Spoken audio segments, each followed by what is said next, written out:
Welcome back. Now, we are now going to chat to two great friends to discuss their unique relationship. Please welcome influencers, content creators, Aisha Baker and Aqeelah Harron-Ally.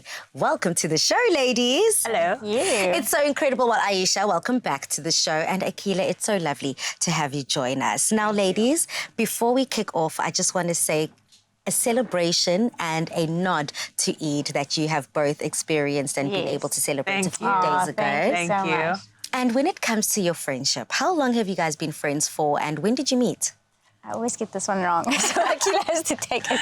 So we met in 2010. So we have been friends and known each other for like 14 years.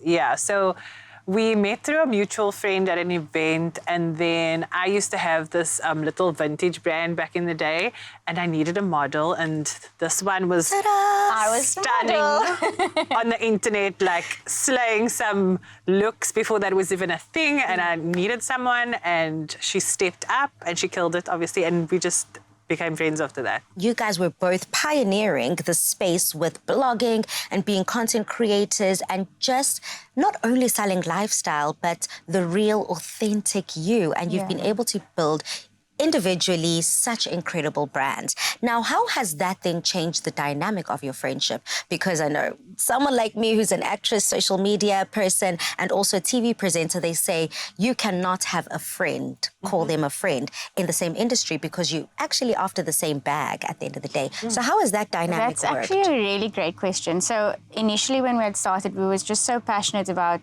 being creative, and Aqeelah was very into photography at the time, and I was into fashion and writing, and Aqeelah is also a brilliant writer. So we connected on the same things, and we definitely had conflict around being in the same industry, especially because at one stage we were the two only Muslim women. So we really were competing for the same bag, essentially.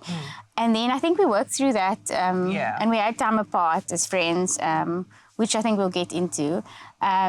So yeah, we worked through those issues, but kind of understanding that there's something for everyone. Someone asked me a question earlier, you know, is the influencer and content creator space saturated now? I believe not, and I think you share this belief. Yeah. Because there's really enough money or brand deals to go around.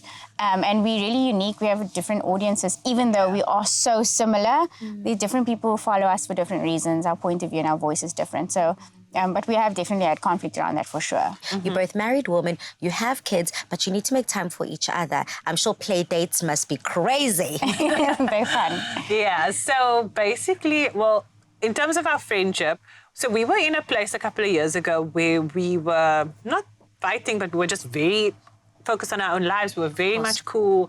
And I was actually on a fertility journey that had been quite a battle, and she already had her son, and I think was pregnant, that just had her daughter. And I just needed someone to talk to, and I just felt like there was just nobody else that was going to get me and get it. And I just felt it was like my gut just said to me, just speak to Aisha. And we were talking about something totally different, work-related at the time.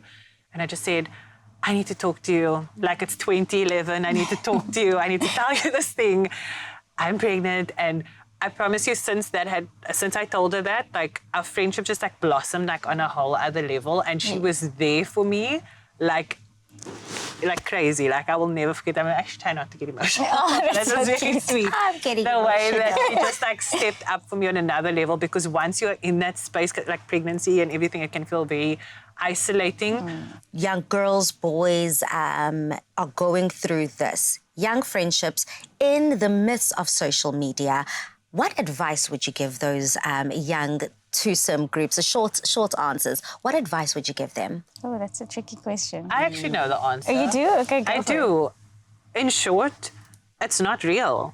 Yeah. So as much as you can be authentic and put yourself out there and all of that, even if you have the height of success, just always keep in mind who's been there for you and be there for the people who are in your life, because everybody gets their 15 seconds of fame. We all have our moments where we go viral, and then you know what, it dies, and then somebody else gets their moment, which is great.